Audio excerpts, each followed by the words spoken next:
Combination और permutation में पहले डिफरेंस पता होना बहुत जरूरी है। परमुटेशन और कॉम्बिनेशन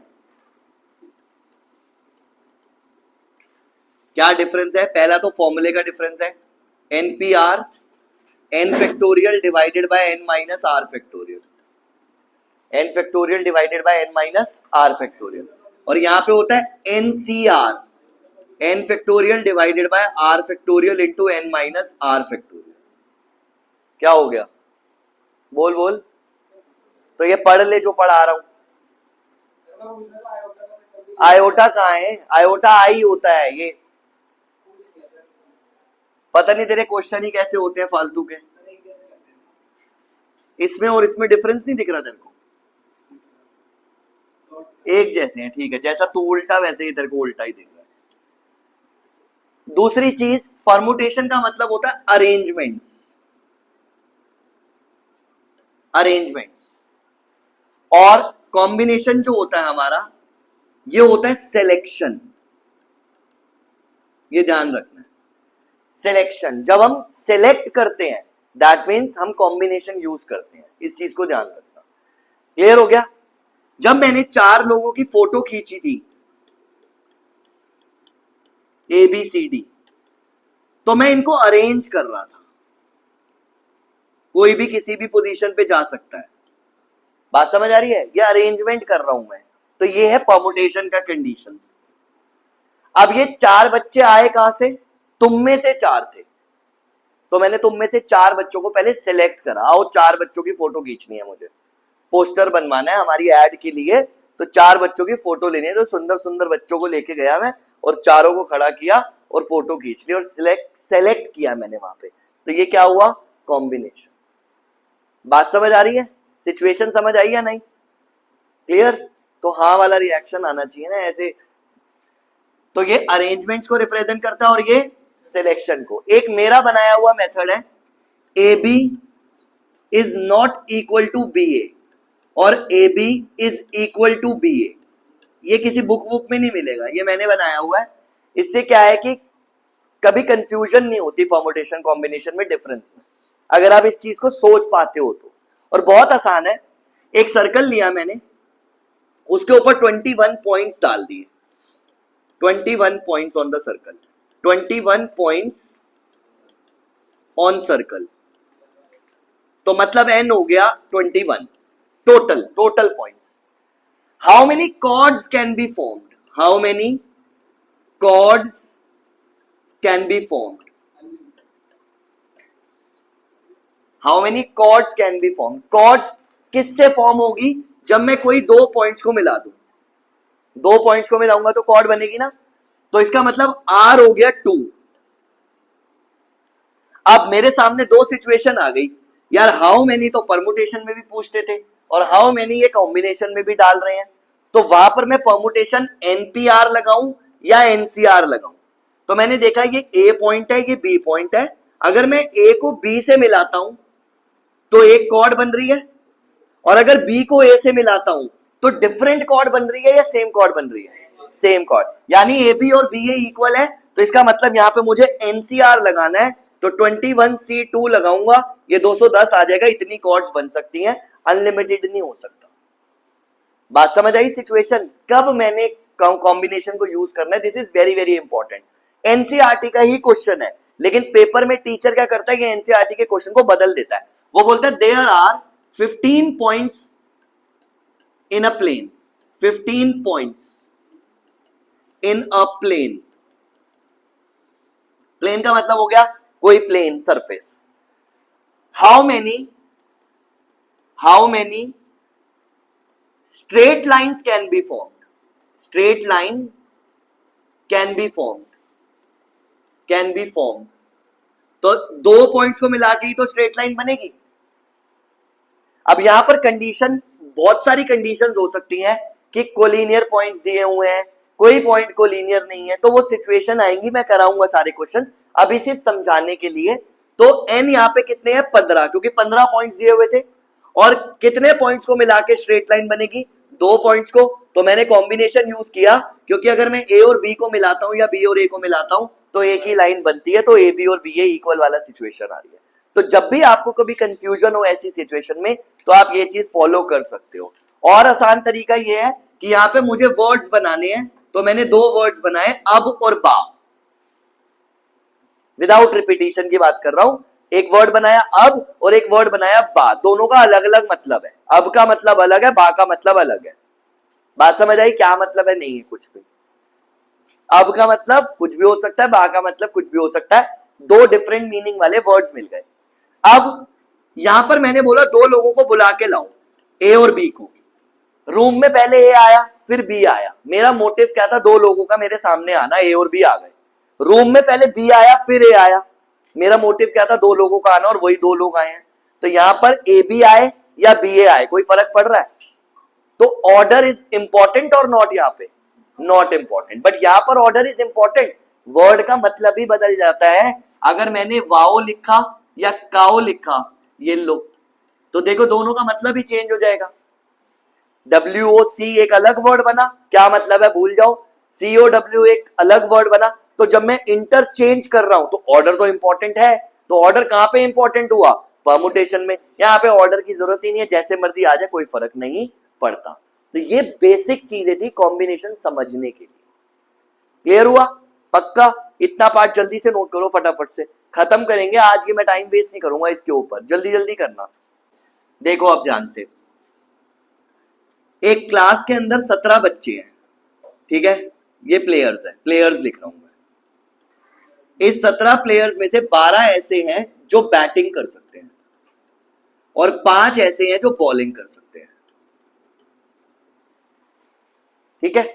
क्वेश्चन आया कि टीम ऑफ 11 हमें सिलेक्ट करनी है, टू बी सिलेक्टेड। कंडीशन क्या है? 7 बैट्समैन होने चाहिए और 4 बॉलर होने चाहिए।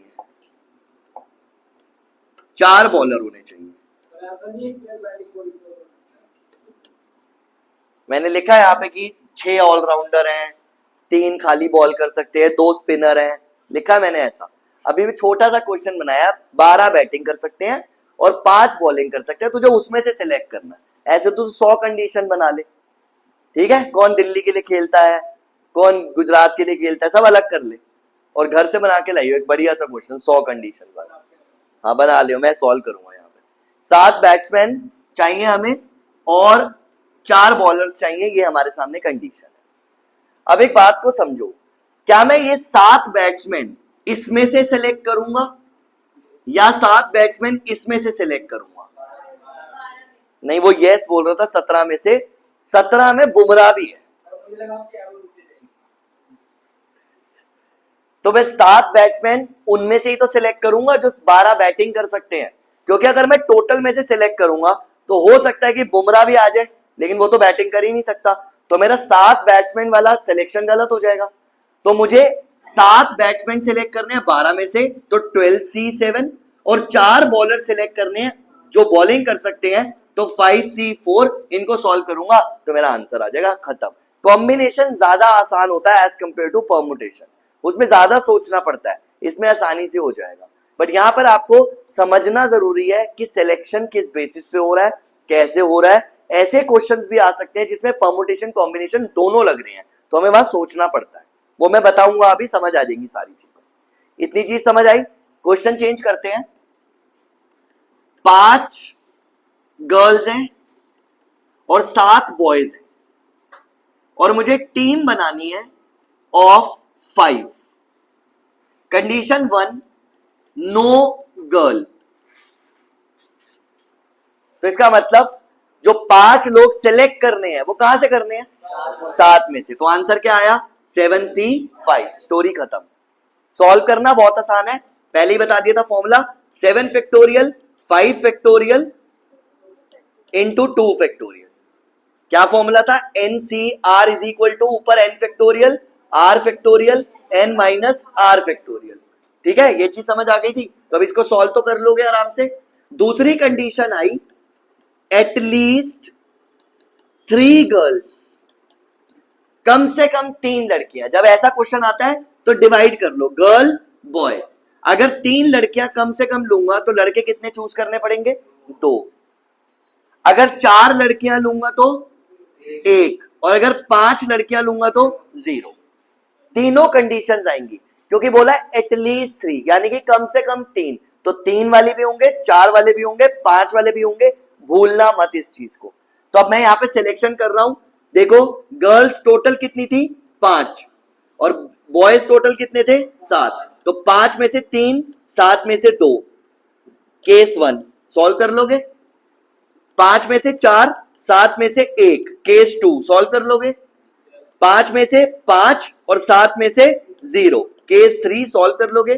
फाइनल आंसर आएगा C1 plus C2 plus C3। ये मेरा सिलेक्शन हो गया एटलीस्ट 3 गर्ल्स का। क्लियर? सबको समझ आया? अच्छा, यहीं पे अगर ऐसे होता थर्ड केस, एटमोस्ट 2, तो ज्यादा से ज्यादा 2 है। फिर से वही सिचुएशन, गर्ल लिखी, बॉय लिखा, यहां पे 2 गर्ल्स ले सकता हूं, 1 गर्ल ले सकता हूं, और 0 गर्ल ले सकता हूं, क्योंकि मैक्सिमम ही 2 है। तो 2 गर्ल्स दूंगा तो बॉयज कितने होंगे? 3, क्योंकि 5 की टीम बनानी है।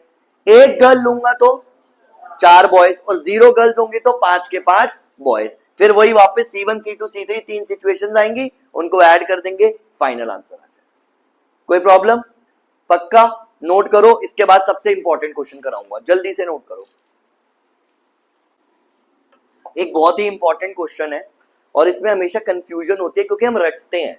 हमें रटना नहीं है, समझने की कोशिश करना। मैं एक शॉर्टकट तुक्का मेथड सिखाऊंगा, जिससे कि गलती नहीं होगी कभी। ठीक है? उस चीज को याद रख लोगे तो कभी गलती नहीं होगी, बस वो चीज ध्यान रखनी है। क्वेश्चन क्या है? How many ways are there to select 4 cards from a pack of 52 well shuffled cards?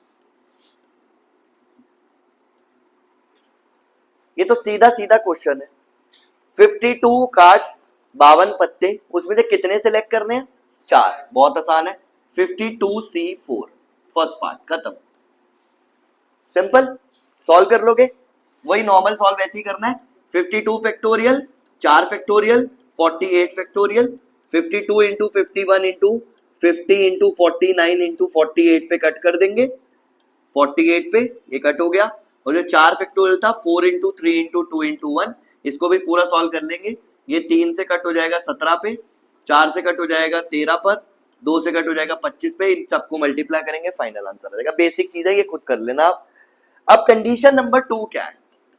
अब ऐसा बोला 4 cards are of the same suit, same suit. इसका मतलब हुआ हमारे पास जो 4 तरह के सूट्स होते हैं, पहला होता है हमारा स्पेड, 13 कार्ड्स होते हैं। क्लब, ये भी 13 कार्ड होते हैं। डायमंड्स, ये भी 13 कार्ड होते हैं। और लास्ट हार्ट, ये भी 13 कार्ड होते हैं। है तो सही, एक पत्तों वाला ही है वो। 13 स्पेड, 13 क्लब, 13 डायमंड और 13 हार्ट, 4 तरह के कार्ड है। और क्वेश्चन में बोला गया है सेम सूट होना चाहिए, यानी कि जो मैं 4 कार्ड निकाल रहा हूं ना, वो एक ही कैटेगरी के हो। तो इसका मतलब या तो मैं 13 में से 4 यहां से निकाल सकता हूं, या मैं 13 में से 4 यहां निकाल सकता हूं, या मैं 13 में से 4 यहां से निकाल सकता हूं, या 13 में से जो 4 निकालने वो यहां से निकाल सकता हूं। इतनी बात समझ आई? पक्का? अच्छा, अभी मैंने कुछ करा नहीं है, छोड़ दिया यहीं पे। तीसरी कंडीशन मेरे पास आई, जो 4 कार्ड्स निकाले हैं वो फ्रॉम डिफरेंट सूट्स है, डिफरेंट सूट्स। इसका मतलब 13 में से मैं 4 नहीं निकाल रहा, सिर्फ एक ही निकाल सकता हूं। दूसरा सूट, दूसरा जो कार्ड होगा फिर वहां से निकालूंगा। तीसरा वाला जो होगा हमारा, उधर से भी मैं एक ही निकालूंगा, और चौथे वाला जो होगा वहां से भी मैं एक निकालूंगा। अब क्या कंडीशन होती है परमुटेशन में, याद रखना। अगर मैंने ऐसे लिखा NCA इंटू NCB, बात समझना, एक काम करो, इस चीज को छोड़ो, ऐसे देखो, अगर मैं 13C1 13C1 13C1 13C1 निकाल रहा हूं, तो यहां पर जो नंबर है इसके बेसिस पे डिपेंड करता है कि मुझे यहां मल्टीप्लाई लगाना है या प्लस लगाना है। अब यही चीज कंफ्यूजन होती है और बच्चे को पेपर में याद नहीं रहता कि मुझे प्लस करना है या मल्टीप्लाई करना है।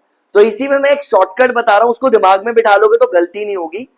मल्टीप्लाई जब भी करते हो तो ये जो नीचे वाला नंबर है ये ऐड होता है। जब आप मल्टीप्लाई करते हो तो नीचे वाला नंबर क्या होता है? ऐड होता है। इसका मतलब आपने कितने कार्ड्स निकाले? 4। अगर आप इस सिचुएशन में गलती से मल्टीप्लाई कर देते तो कितने कार्ड्स आते? 16। 4 यहां से निकाल रहे हो, मल्टीप्लाई कर रहे हो, तो मैंने क्या बोला दोबारा सुनना, जब आप मल्टीप्लाई कर रहे हो तो इसका मतलब आप कितने कार्ड्स निकाल रहे हो, इन सबको ऐड कर दो। 1 + 1 + 1 + 1 कितने कार्ड्स निकाल रहे हो? 4। और मुझे निकालने भी कितने थे? 4। तो यहां पर मैंने ऐड इसलिए किया क्योंकि मेरे 4 कार्ड ऑलरेडी आ चुके हैं। सिचुएशन 1 में भी 4 कार्ड आ चुके हैं, सिचुएशन 2 में भी 4 कार्ड आ चुके हैं, सिचुएशन 3 में भी 4 कार्ड आ चुके हैं, सिचुएशन 4 में भी 4 कार्ड आ चुके हैं। तो मैंने चारों को ऐड करा, जैसे मैंने पिछले क्वेश्चन में किया था जब मैं एटलीस्ट 3 गर्ल्स निकाल रहा था। केस 1, केस 2, केस 3, तीनों के आंसर्स को ऐड करके फाइनल आंसर निकल रहा था। अगर मैं यहां पर गलती से ऐड की जगह पे मल्टीप्लाई कर देता, गलती से यहां पे मान लो मैं मल्टीप्लाई कर देता, तो मल्टीप्लाई कर दिया, चलो ठीक है, गलती कर दिया, कोई बात नहीं। अब आप बस ये आंसर निकालने से पहले ये सोच लेना कि आप कितने जो आइटम्स है वो निकाल रहे हो। मल्टीप्लाई करने का मतलब होता है इनको ऐड करना। ये मैंने 4 लिखा, ये 4 हो गया, ये 4 हो गया, ये भी 4 हो गया, ये भी 4 हो गया। इसका मतलब आपने कितने कार्ड्स निकाल लिए यहां से? 16। लेकिन कार्ड कितने निकालने थे? 4। तो आपको क्लिक कर जाएगा कि आपके पेपर में गलती हो रही है। बात समझ आई है? ये यहां पर हमारे पास 4 डिफरेंट केसेस बने, इसलिए मैंने उन 4 डिफरेंट केसेस को ऐड करके फाइनल आंसर निकाला। यहां पे 4 केसेस नहीं है मेरे पास, यहां पर क्या है, कंडीशन ही ऐसी थी कि मुझे हर सूट का कार्ड चाहिए। तो ये 1 1 1 1 और मैं मल्टीप्लाई कर रहा हूं, दैट मींस मैंने 4 ही कार्ड निकाले हैं। इस चीज को ध्यान रखना बहुत बहुत जरूरी है। एक और एग्जांपल में ऐसे ही बना सकते हैं, हम ज्यादा बड़ा नहीं ले रहे, या इसी को और कर देते हैं। मान लो आपके सामने आया क्वेश्चन, सेम कलर होना चाहिए, सेम कलर, तो रेड या ब्लैक में से 2 ऑप्शंस होते हैं, तो 26 में से 4 निकाले, क्योंकि सेम कलर चाहिए। तो या तो आप रेड वाले चारों निकाल लोगे या आप ब्लैक वाले चारों निकाल लोगे। तो आपने यहाँ 26C4 लिखा। आप बताओ, अगर मैं मल्टीप्लाई करता हूं तो मतलब मैंने कितने कार्ड निकाले होंगे? 8। मेरा गलत है, तो मैं यहाँ पे क्या करूंगा? प्लस करूंगा। ये मैं सिर्फ इसलिए बता रहा हूं ताकि आप लोग एग्जाम में गलती करके ना आओ। बात समझ आ रही है? ठीक है। और अगर यहां लिखा होता डिफरेंट कलर्स हैं, तो मैं क्या करता? 26 में से 2 निकालता और 26 में से 2 निकालता। अब बच्चों को अगर लगे गलती से कि भाई मैंने ऐड करना है, तो ऐड करने का मतलब है इतने ही कार्ड आए हैं, यहां ऐड नहीं होगा, यहां पे क्या होगा? मल्टीप्लाई होगा। और मल्टीप्लाई करने का मतलब 2 और 2 4 कार्ड निकल गए हैं। ये चीज आप लोगों ने ध्यान रखनी। क्लियर हो गया? यहां पर चारों कार्ड एक ही बारी में निकल गए थे मेरे पास, और यहां पर मैं अलग अलग निकाल रहा हूं। यहां पे मैं 2 अलग अलग काम कर रहा हूं, और जब 2 अलग अलग काम कर रहा हूं तो प्रिंसिपल ऑफ काउंटिंग यूज हुआ। इस काम को करने के इतने तरीके, इस काम को करने के इतने तरीके, तो टोटल नंबर ऑफ वेज हुए m × n। यहां पे काम एक ही है, लेकिन वो 4 तरीके से किया जा रहा है, इसलिए इन चारों सिचुएशंस को मैंने ऐड किया। यहां पे काम एक ही था, चारों कार्ड निकालना एक कलर का, एक सूट का, तो मैंने वो एक ही सूट में से 4 कार्ड निकाल लिए। फिर मैं दूसरा काम नहीं करा, काम वही है, मैंने सूट चेंज करा और उस सूट में से 4 कार्ड निकाले। तीसरा भी वही है, डिफरेंट सूट से मैंने चारों कार्ड निकाले, और चौथा भी वही था, डिफरेंट सूट से मैंने 4 कार्ड निकाले। तो यहाँ पे केस जो हमारे बन रहे हैं, 4 केसेस बन रहे हैं, वो काम एक ही है, यहाँ पे काम अलग अलग है। इस चीज को ध्यान रखना। बात समझ आ गई है? दोबारा से अगर कंफ्यूजन लगे, एक बार फिर से वीडियो को देख लेना इस वाले क्वेश्चन के लिए स्पेशली। और ये मल्टीप्लाई और प्लस के चक्कर से बाहर निकलना, पेपर में गलत नहीं होना चाहिए, ये ध्यान रखना। ऐसा मत सोच के जाना, कंफ्यूज मत होना कि हम किस क्वेश्चन में प्लस करें, किस में मल्टीप्लाई करें। सर ये कंफ्यूजन है, क्योंकि मैंने अपनी तरफ से जो बेस्ट पॉसिबल वे था समझाने की कोशिश करी। क्लियर हो गया? बात समझ आ गई? एक छोटी सी चीज, एक छोटा सा एग्जांपल और ले लूंगा तो शायद और अच्छे से क्लियर हो जाएगा। मैं मार्केट गया, मुझे शॉपिंग करनी है, तो मेरे पास दो ऑप्शंस हैं। मेरे को दो कपड़े खरीदने हैं, सिर्फ दो, ठीक है, जीन्स और टी शर्ट। मेरे पास दो ऑप्शंस थे। अब मुझे खरीदने कितने हैं? या तो मैं दो जीन्स लेके आ जाऊं, दो कपड़े आ गए, या तो मैं दो टी शर्ट लेके आ जाऊं, दो कपड़े आ गए। ठीक है, उस बंदे ने मेरे सामने 10 जीन्स रख दी, तो मैंने 10 में से दो सिलेक्ट कर ली, 10 में से दो सिलेक्ट कर ली, यही होगा। 10 टी शर्ट्स रख दी, उसमें से मैंने 10 टी शर्ट में से दो टी शर्ट सेलेक्ट कर ली। दो कपड़े लेने की बात कर रहा हूं।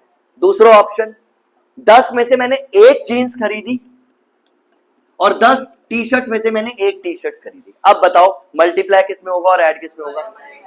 1 वाले में मल्टीप्लाई और ऊपर वाले में ऐड, क्योंकि मेरा मोटिव था दो कपड़े लेना। सिचुएशन समझ आई? अब इसलिए मैंने ये एग्जांपल बना दिया अभी इंस्टेंट, ताकि आप लोग उसको याद रख सको। बात समझ आ रही है? इसको लिंक करके रखो तो गलती ही नहीं होगी मल्टीप्लाई एडिशन में। और रेयर एक दो क्वेश्चन हमने ऐसे प्रैक्टिस करने हैं जिसमें थोड़ी सी कंफ्यूजन क्रिएट होती है, उसको मैंने अपनी तरह से हटाने की कोशिश करी है। प्रॉब्लम लगे दोबारा से वीडियो देख लेना और इस चीज को, अगर प्रॉब्लम आएगी तो कर लेना सॉल्व, अगर नहीं आया समझ तो फिर दोबारा पूछ लेना, कोई दिक्कत नहीं। क्लियर? डन? अब जल्दी जल्दी से नोट करना फटाफट से, देखो ध्यान से। 6 गर्ल्स हैं और 4 बॉयज हैं। अब इनको एक रो में अरेंज करना है। 6 बॉयज हैं, गर्ल्स हैं और 4 बॉयज हैं, एक रो में अरेंज करना है मुझे इन्हें। और कंडीशन क्या है? कंडीशन ये, नो 2 बॉयज सिट टुगेदर। ऐसे क्वेश्चंस में कॉम्बिनेशन का कोई काम नहीं होता और हमें कंफ्यूजन यही रहती है, इसीलिए मैंने ये बीच में उठाया।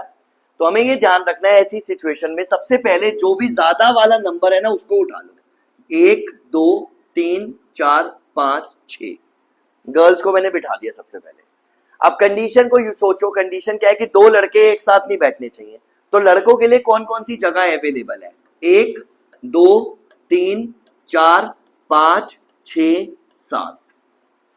अब 7 जगह पे लड़कों को अरेंज करना है हमने, कोई सिलेक्शन वाला काम तो हो नहीं रहा। बात समझ आई?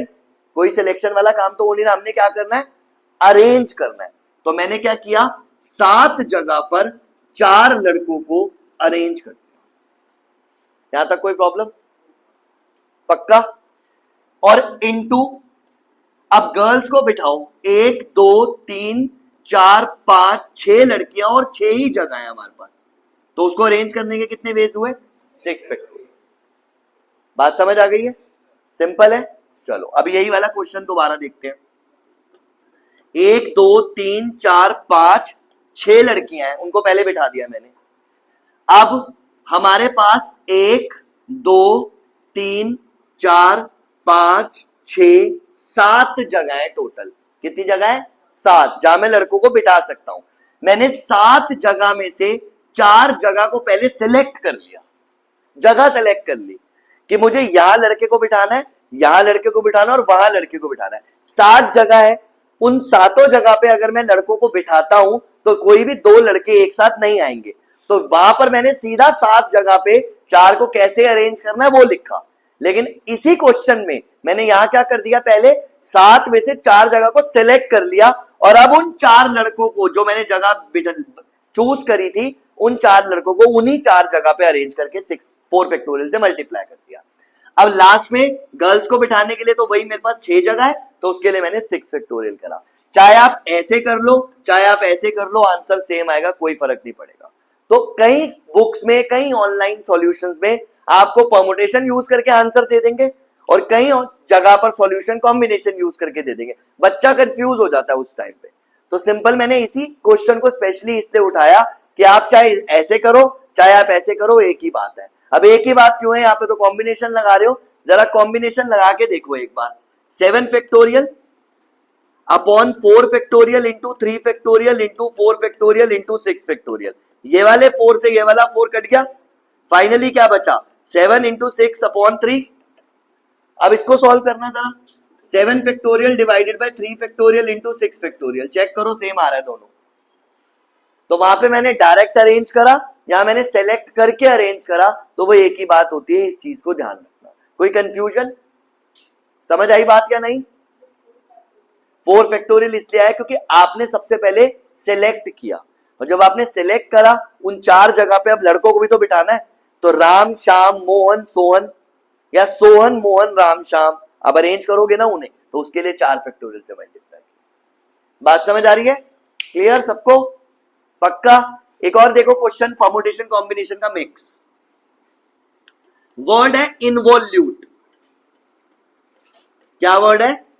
इनवॉल्यूट। मुझे 4 लेटर वर्ड बनाना है। क्या बनाना है? 4 लेटर वर्ड। और जैसे ही ये 4 लेटर वर्ड आता है, बच्चों के दिमाग में परमुटेशन आ जाता है। अब कंडीशन क्या है वो भी तो सुन लो। कंडीशन ये, जो 4 लेटर वर्ड बनाना है उसमें 2 वॉवल्स होने चाहिए, 2 कॉन्सोनेंट्स होने चाहिए। कितने होने चाहिए? 2 वॉवल्स और 2 कॉन्सोनेंट। अब इस क्वेश्चन में कहीं पे भी नहीं लिखा सेलेक्ट करो, कहीं पे भी नहीं लिखा अरेंज करो, बस आपको क्वेश्चन बोला how many words can be formed using the letters of the word involute, 4 letters words using the letters of the word involute if each word contains 2 vowels and 2 consonants. कहीं बोला selection करो, कहीं बोला arrangement करो, खुद सोचो। कितने vowels हैं? 1 2 3 4, चाहिए कितने? 2। तो 4 वॉवल में से 2 वॉवल सिलेक्ट करें। कितने कॉन्सोनेंट्स हैं? 4। उन 4 कॉन्सोनेंट्स में से 2 कॉन्सोनेंट्स सिलेक्ट करें। कितने लेटर इकट्ठे हो गए? उन 4 को अरेंज करने के कितने वेज होंगे? 4 फैक्टोरियल। उनसे वर्ड भी तो बनाओगे, अभी तो आपने इकट्ठे करे, अब उन 4 लेटर से वर्ड्स बनाने के उनको आपस में अरेंज करना पड़ेगा। उनको अरेंज करने के कितने वेज होंगे? 4 फैक्टोरियल। तो यहां देखो कॉम्बिनेशन भी यूज हुआ और परमुटेशन भी यूज हुआ। बात समझ आई या नहीं? पक्का? क्लियर? जल्दी से नोट करो फटाफट से। बोल बोल बोल। ये वाला लड़कियों को नहीं बिठाएगा, पार्शियलिटी, उनको भी तो अरेंज करेगा ना। यहाँ पे G1 G2 G3 G4 G5 G6, अब G6 को यहां बिठाना है तो अरेंज तो हो गया, इसलिए। ठीक है, क्लियर? अब 2 छोटे छोटे से क्वेश्चन बता रहा हूं, उससे पहले कुछ प्रॉपर्टीज बता देता हूं। अगर NC0 लिखा होता है तो ये 1 होता है, NC1 लिखा है तो ये N होता है, NCN लिखा होता है तो ये 1 होता है, NCR is equal to NCN minus r है। ये प्रॉपर्टीज याद कर लेना। NCA is equal to NCB दिया है तो N की वैल्यू A प्लस B आती है। ये आपको MCQs में काम आएंगे। मान लो ऐसे लिखा हुआ है क्वेश्चन में, NC7 is equal to NC8, find NC3। तो बच्चा क्या करेगा? यहाँ पे वो पूरा वाला ओपन कर देगा, जैसे हमने क्वेश्चंस करे थे परमुटेशन में, n factorial upon 7 factorial into n minus 7 factorial. तो वो बहुत कॉम्प्लिकेटेड हो जाएगी सिचुएशन। अगर आप ये वाली प्रॉपर्टी यूज करते हो तो देखो क्या हो रहा है, NCA is equal to NCB, तो n क्या होता है? A प्लस B, तो इसमें n क्या आएगा? 15। क्या आएगा? 15। अब आपको क्या निकालना है? 15C3 निकाल सकते हो आंसर। तो ये प्रॉपर्टी का यूज होगा, ध्यान रखना इस चीज। क्लियर हो गया? पहली चीज। दूसरी चीज, मान लो क्वेश्चन आया डॉटर, डॉटर, और आपको बोला vowels and consonants occur together. अभी तक तो क्या पढ़ रहे थे? खाली वॉवल्स अकर टुगेदर पढ़ रहे थे। अब वॉवल्स भी इकट्ठे रखने हैं, कॉन्सोनेंट्स भी इकट्ठे रखने हैं। तो जो मैंने सिखाया था वही कॉन्सेप्ट यूज होगा। टोटल हमने n निकालने हैं, 1 2 3 4 5 6 7 8, पहले टोटल लिखा 8।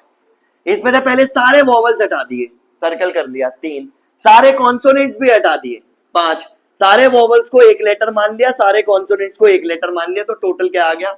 2। यही सिखाया था, याद करो। ठीक है, तो नंबर ऑफ वर्ड्स कितने बने? Number of words 2 factorial.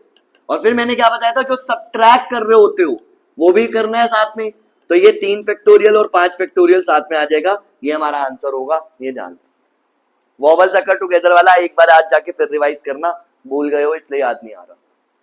Clear हो गया? लास्ट क्वेश्चन, 25 बच्चों की क्लास है, 10 students, are to be selected for excursion party. किसी पार्टी के लिए 10 बच्चों को सेलेक्ट करना है, ठीक है। सुन लो पहले ध्यान से। अब हुआ क्या, ये रिधिमा, तांजिल और भूमिका, भूमिका ना भव्या, भव्या, तांजिल और रिधिमा, ये तीनों पक्के दोस्त हैं। अब इन्होंने डिसाइड किया कि भाई अगर हम तीनों का सिलेक्शन होगा तो तीनों जाएंगे, अगर किसी एक का होगा या दो का होगा तो मना कर देंगे। मतलब जाएंगे तो तीनों जाएंगे, नहीं तो कोई नहीं जाएगा। क्वेश्चन समझ आया या नहीं? तो कंडीशन क्या थी कि 3 students decided either they will all go और नन, कोई भी नहीं जाएगा। ये मैंने एक क्वेश्चन बुक का ही है, मैंने ऐसे ही बना दिया तुम्हें समझाने के लिए। अब प्रॉब्लम क्या है, 2 केसेस बनेंगे यहां पे। पहला केस कि भाई इन तीनों का सिलेक्शन हो गया, सिर्फ इन तीनों का, बाकी कितने बच्चे बच गए? 22 बच गए। कितने बच्चे बच गए? 22। उन 22 में से कितने और लेने पड़ेंगे टीचर को? 7। ये बात समझ आई? मल्टीप्लाई करेंगे या प्लस करेंगे? प्लस नहीं करना चाहिए, क्योंकि मल्टीप्लाई करूंगा तो इसका मतलब कितने बच्चे आ गए? 10। यही सेम गेम है और कुछ नहीं है। बात समझ आई? और यही चीज मतलब जब कोई समझा रहा होता है, मैं किसी के लिए नहीं बोल रहा पर्टिकुलरली, वैसे ही बता रहा हूं, जब कोई चीज समझा रहा होता है वो क्वेश्चन तो सॉल्व कर देते हैं, लेकिन वो कंफ्यूजन जो बच्चों को होनी है उसको दूर करना बहुत जरूरी होता है। ये चीज ध्यान रखना। तभी मैं आप लोगों को बोलता हूं कि बेटा सब लोग ये गलती करते हैं, वो आप गलती को रिपीट नहीं करो। तो मैं बच्चों की गलती बताता हूं क्वेश्चन सॉल्व करते वक्त, तो उसको याद रखोगे तो आपकी भी गलती नहीं होगी।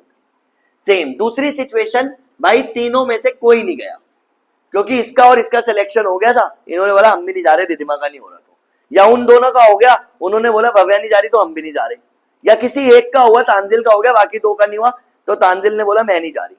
बात समझ आई? टीचर को साफ मना कर दिया कि नहीं जा रहे। तो 3 में से किसी का नहीं हुआ तो टीचर के पास कोई ऑप्शन थोड़ी है, वो बाकी बचे 22 बच्चों में से अपने 10 बच्चे सिलेक्ट करेगी और चली जाएगी। तो again this is case 1, this is case 2। अब आप इन दोनों को ऐड करोगे तो ये C1 प्लस C2 जो है हमारा फाइनल आंसर आ जाएगा। That's it. क्लियर हुआ? ये हमारा कॉम्बिनेशन खत्म होता है। प्रैक्टिस करनी है चैप्टर की, अच्छे से प्रैक्टिस कर लेना। अब अगली क्लास में हो सकता है मुझे डिवाइड करना पड़े, कुछ बच्चों को अलग चैप्टर, कुछ बच्चों को अलग चैप्टर, तो फिर उस हिसाब से देखेंगे। अगर किसी का सिलेबस खत्म हो चुका है तो भी छुट्टी नहीं मारनी, आप आओगे और यहाँ पे प्रैक्टिस करोगे, मैं बताऊंगा कैसे करनी है प्रैक्टिस, उस हिसाब से आप प्रैक्टिस करोगे ताकि आपके जो डाउट्स होंगे वो साथ साथ क्लियर हो जाए।